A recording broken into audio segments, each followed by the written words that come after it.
दोस्तों, मेरा नाम राहुल है। मुझे शिकार करने का बहुत शौक था। मैं अपने दोस्तों के साथ अक्सर शिकार करने जंगलों में जाया करता था। हम घात लगाकर बैठ जाते, हिरन और मुख्तलिफ परिंदों का शिकार खेलते थे।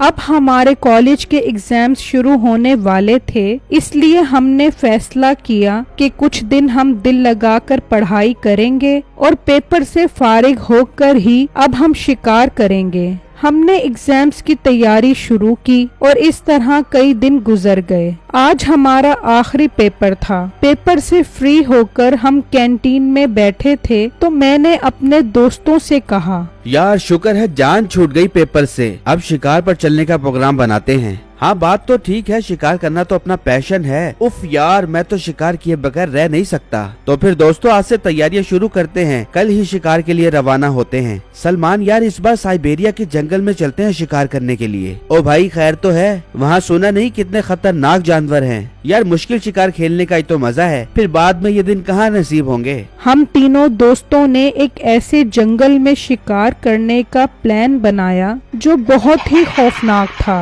वहाँ जंगली जानवरों के अलावा आदमखोर और न जाने ऐसी पुरअसरार मखलूकात का भी वजूद था जिनकी गिरफ्त से बचकर वापस आना नामुमकिन था। हमारे घर के करीब ही एक स्टॉप था जहाँ से हम तीनों ने इकट्ठे होकर जंगल की तरफ निकलना था। मेरे दोनों दोस्त मुझसे पहले ही उस स्टॉप पर पहुंच चुके थे। हमने सामान गाड़ी में रखा और जंगल की तरफ निकल गए। रास्ते में ही रात का अंधेरा दिन की रोशनी पर गालिब आने लगा। बस हम तीन दोस्त, हमारी गाड़ी और माहौल में फैला सन्नाटा था। यार आज तो रास्ते का सन्नाटा बहुत ज्यादा है। मुझे तो बहुत दहशत महसूस हो रही है। हाँ यार तुम ठीक कह रहे हो। आज से पहले हम जब भी शिकार करने के लिए निकले हैं, पहले तो कभी ऐसी दहशत नहीं थी। यार मैं तो कहता हूँ वापस चलते हैं, मुझे बहुत डर लग रहा है। ओ भाई पागल मत बन, एक दफा जो प्लान बन गया सो बन गया, अब तब्दील नहीं हो सकता।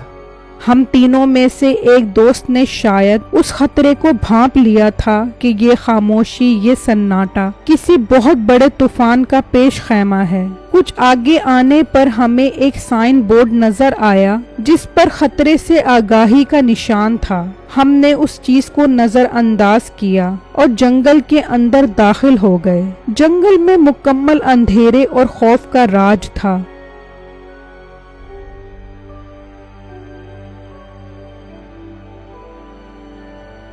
हम जंगल में कुछ अंदर पहुंचे तो वहां एक पुराना टेम्पल था जिसकी एक साइड तो थी लेकिन दूसरी साइड पर कुछ नहीं था।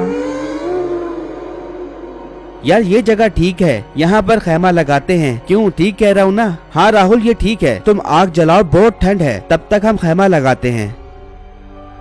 मैंने एक तरफ बैठकर आग जलाई और मेरे दोस्त खैमा लगाने लगे। अचानक मेरी गाड़ी की लाइट बंद हो गई। हम सब हैरान हो गए कि गाड़ी की लाइट कैसे ऑफ हो गई। खैर हम तीनों अपनी ठंड को कम करने के लिए आग के पास बैठ गए और शिकार की प्लानिंग करने लगे। डिसाइड ये हुआ कि हम एक ऐसी जगह पर घात लगाकर बैठेंगे और काले हिरन का शिकार करेंगे। हमने अपनी गन्स उठाई और शिकार के लिए मुनासिब जगह देखने के लिए निकल गए। हम एक जगह पर घात लगाकर बैठ गए और हिरन के आने का इंतजार करने लगे। अभी तक हमें कौवों और भेड़ियों की आवाजें ही सुनाई दे रही थीं। हम इंतजार करते करते थक चुके थे। फिर न जाने क्यों मेरे दोस्तों को शरारत सूझी और वो मुझे डराने के लिए वहाँ से चले गए। फिर जब मैंने उनकी तरफ देखा तो उन्हें वहाँ मौजूद ना पाकर डर गया। ये दोनों कहाँ चले गए? अच्छा तो मुझे डराने की कोशिश कर रहे हैं। इनको शायद पता नहीं है कि मैं इस तरह डरने वाला नहीं हूँ। विक्रम, सलमान कहाँ हो यार तुम दोनों? ज्यादा मुझे डराने की जरूरत नहीं है यार, अगर इस तरह करोगे तो फिर शिकार नहीं हो पाएगा। वो दोनों साथ ही दरख्त के पीछे खड़े हंस रहे थे। अचानक वहाँ पर किसी के कदमों की आहट आने लगी। मैं समझा वो दोनों वापस आ रहे हैं और जब वही आहट मेरे दोस्तों ने सुनी तो वो समझे कि मैं उनके पास आ रहा हूँ। वो दोनों उसी गलतफहमी में मुझसे बचने के लिए वहां मौजूद पुरानी बिल्डिंग में चले गए।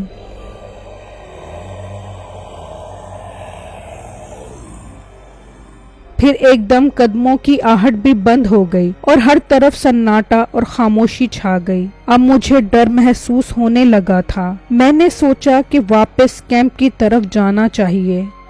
वो जिस बिल्डिंग के अंदर गए थे वो बहुत पुरानी थी, जैसे ये बिल्डिंग किसी बहुत बड़े डिजास्टर की वजह से तबाह हो गई हो। उस बिल्डिंग के अंदर एक रास्ता था जहां बहुत अंधेरा था। वो दोनों उस जगह पर चले गए तो वहां पर इंसानों की लाशें लटकी हुई थीं। वो दोनों बहुत डर गए। फिर जैसे ही वो दरवाजे पर पहुंचे तो दरवाजा बंद हो गया। अब मुझे उनकी चीखों की आवाजें साफ सुनाई दे रही थीं। मैं समझा ये भी उनकी चाल है मुझे डराने के लिए। अचानक मेरे पास से एक साया गुजरा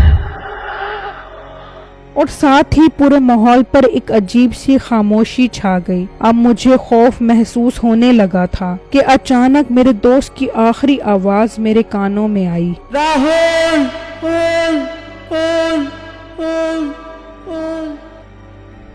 मैं अब क्या करता? मुझे यकीन हो गया था कि ये मजाक नहीं बल्कि हकीकत है। मेरे दोस्त किसी बहुत बड़ी मुसीबत में फंस गए हैं। मुझे अंदर जाकर देखना चाहिए। मैंने अपने दिल में सोचा और उस बिल्डिंग की तरफ चल पड़ा।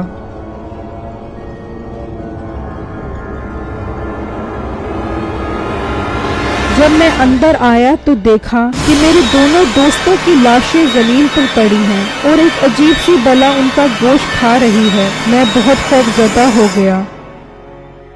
ये मंजर बहुत वहशतनाक था और उसी लम्हे उसने मेरी तरफ देखा।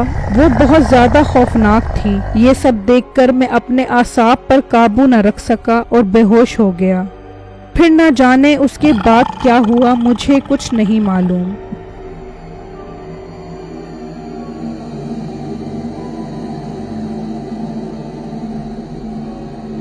बस जब मेरी आंख खुली तो दिन की हल्की हल्की रोशनी ने रात के सन्नाटे की जगह ले ली थी। वो बला रात में मेरे दोस्तों को खा गई थी और अब उनकी सिर्फ हड्डियां ही बची थीं। मैं उठा और अपनी गाड़ी की तरफ भागा और उसे स्टार्ट करके जंगल से निकल गया। मैं अपने दोस्तों को अब हमेशा के लिए खो बैठा था। ये माजी का वाकया एक कहानी नहीं बल्कि एक तल्ख हकीकत है जिसे मैं कभी फरामोश नहीं कर पाऊंगा। दोस्तों, मेरी वीडियो को लाइक और मेरे चैनल को सब्सक्राइब कीजिएगा और मुझे कमेंट बॉक्स में बताइएगा कि आपको मेरी स्टोरी कैसी लगी।